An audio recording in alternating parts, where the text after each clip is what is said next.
हमारे चैनल पर तमाम आपने चुनावी कवरेज तो देख लिया, लेकिन अब जन मुद्दों को भी हम आपको दिखाते रहेंगे।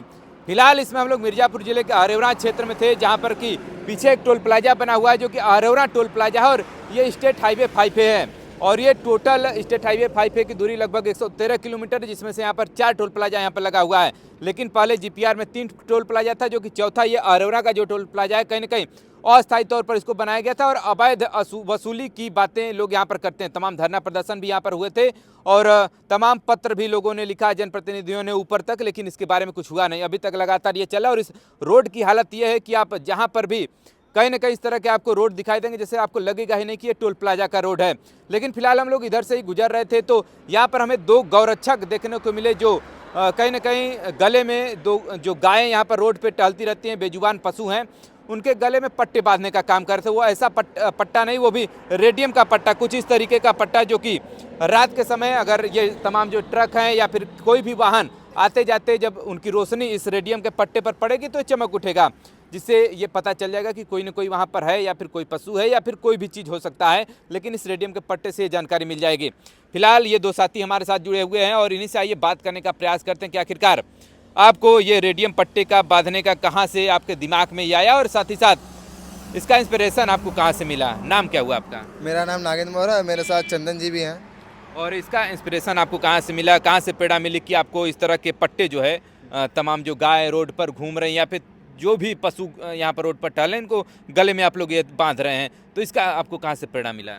मैं एक बार मिर्ज़ापुर से मैं आ रहा था, जो कि मैं आ रहा था और मेरे साथ चंदन जी भी थे और मैंने देखा कि एक बार ट्रक मेरे मतलब आगे ही बहुत रफ्तार में गई और आगे गाय थी, जो कि ट्रक वाले को नहीं देखा और हमारे गौ माता को तुरंत उस पर चढ़ा दिया और उनकी तुरंत ही देहांत हो गया। और मैंने कुछ मिनट बाद कई गाँवों से 2-3 लोगों को मैं बुलाया और सारे लोगों ने एक साइड गाय करवाया और उसके बाद मैं उसी दिन से मैं ठान लिया कि मैं किसी भी गायों का एक्सीडेंट नहीं होने दूंगा और उसी दिन से मैं गायों को रेडियम बेल्ट बांध रहा हूँ। अभी तक आपने कितना रेडियम बेल्ट, कितने गायों को आपने लगभग बांधा होगा? मैं अभी तक लगभग कम से कम 50 या 55 गायों को मैं बांध चुका हूँ। तो क्या ये आपके रूटीन में प्रतिदिन रहता है क्या, कि मतलब आप निकलते हैं घर से और प्रतिदिन बांधते हैं 2-4 गाय? कितने गायों को दिन भर में बांध देते हैं? दिन भर में कम से कम 4 गायों को मैं बांधता हूँ। अच्छा, शाम को बस निकलता हूँ। तो मतलब खोजते होंगे दूर दूर तक, मतलब कितनी दूरी पर लगातार मिल जाते हैं लोग? लगभग 3 या किलोमीटर तक मुझे मिल जाता है। 3-4 किलोमीटर आना जाना होता है तो वहाँ पर आपको गाय मिल जाती है कोई ना कोई? हाँ। चलिए देखिए, ये भी एक बड़ा मशक्कत काम है। रोड पर ये टहलते हुए रोज़ शाम को निकलते हैं और जहाँ पर भी इनको गाय मिल जाती है वहाँ पर ये रेडियम बेल्ट बांधे काम करते हैं। तो कैसे आप लोग पकड़ते हैं दौड़ा करके, और सहयोगी का भी सहयोग लेते हैं कैसे?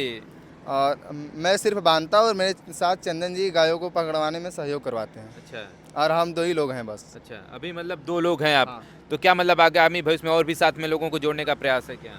हाँ, अगर इस बार कहीं सहयोग मुझे मिलता है तो मैं ढेर सारे लोग को मैं ले सकता हूँ अपने टीम में। चलिए, ये बेल्ट आपके हाथ में है और इस बेल्ट की अगर हम लोग लागत की बात करें तो कितना एक बेल्ट की कीमत आ जाती है लगभग?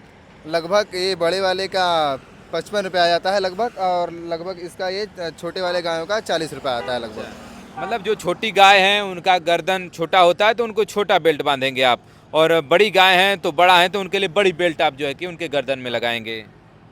चलिए, तो इसके लिए सहयोग पैसा कहाँ से आता है, कहाँ से पैसा आप लोग इकट्ठा करते हैं इसके लिए?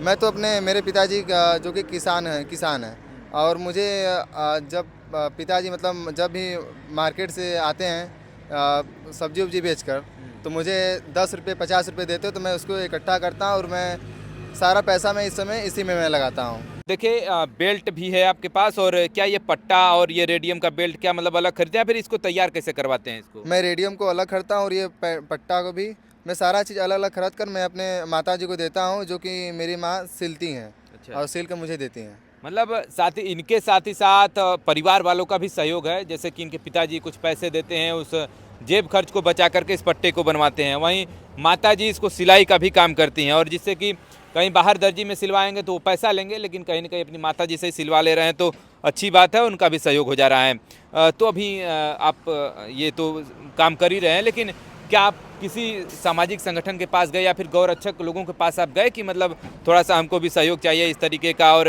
अगर आप सहयोग करेंगे तो इसको हम लोग और भी बड़े स्तर पे कर सकते हैं। यानी कि अभी जब ये इतना खर्च में छोटे स्तर पे काम कर रहे हैं, तो अगर सहयोग मिलेगा तो इसको आप लोग बड़े स्तर पे कर सकते हैं। क्या मतलब किसी से आपने सहयोग मांगा इसके लिए? मैं गौरक्षक वाले से मैं मांगा था, जो कि आश्वासन बस मुझे दिलाया गया और मुझे अभी कोई ऐसा नहीं मिला। मतलब आश्वासन दिए हैं कि हम आपको देंगे ये सब हाँ। चीज़ें। और कहाँ आप गए जहाँ से कि मतलब आपको लगा हो कि नहीं हमको यहाँ से मिला है, या फिर मिलने की आशा आपको लग रही है?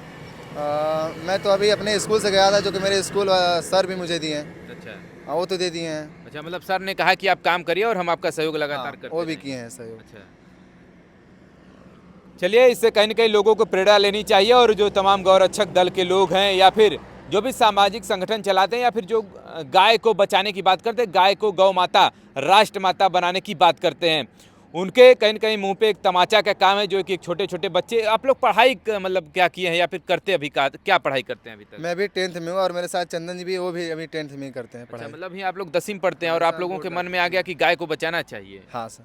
चलिए, लेकिन ये जो हमने कहा कि उन तमाम गौरक्षक दलों के लिए एक मुंह पर तमाचा है, तो वास्तव में एक तमाचा काम है कि एक छोटे छोटे बच्चे, ये लोग गाय के साथ ही साथ जो भी पशु जो रोड पे टहल रहे हैं, प्रतिदिन शाम को निकलते हैं और उनकी रक्षा के लिए इस रेडियम के बेल्ट को बांधते हैं। चूंकि रात के अंधेरे की तो बात है ही, लेकिन अब इसमें देखिए ठंड का मौसम आने वाला है, और कोहरा भी इतना तेज घिरेगा कि लोगों को सामने ही नहीं दिखता कि सामने कौन सी गाड़ी चली या फिर सामने क्या दिख रहा है। लेकिन इस रेडियम के बेल्ट से दूर से चमक से दिखाई दे जाएगा कि आखिर वास्तव में आखिर में सामने क्या चल रहा है।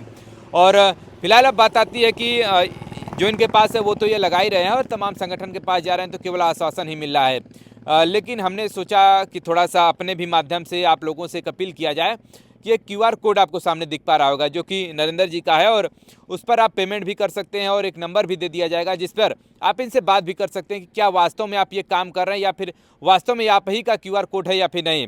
क्योंकि आपको ये लग रहा होगा कि कहीं ना कहीं अगर QR कोड है तो हो सकता है इनके में पैसा ना चला जाए, लेकिन वास्तव में इनका मेहनत है तो इन्हीं के काम कर रहे हैं ऐसा। तो हमने सोचा क्यों नहीं इस तरह की एक वीडियो किया जाए और आप तक इस जन भावना को पहुँचाने का प्रयास किया जाए, जिससे इनको आगामी भविष्य में जिस तरह से हेल्प मिलता रहेगा तो ये बड़े स्तर पे इसको काम को करते रहेंगे।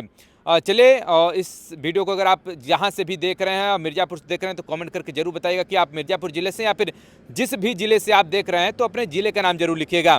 फिलहाल जाते जाते 2 शब्द गौ माता के लिए कमेंट बॉक्स में जरूर लिखिएगा। मिलते हैं किसी अन्य वीडियो के साथ। Thanks for watching this video.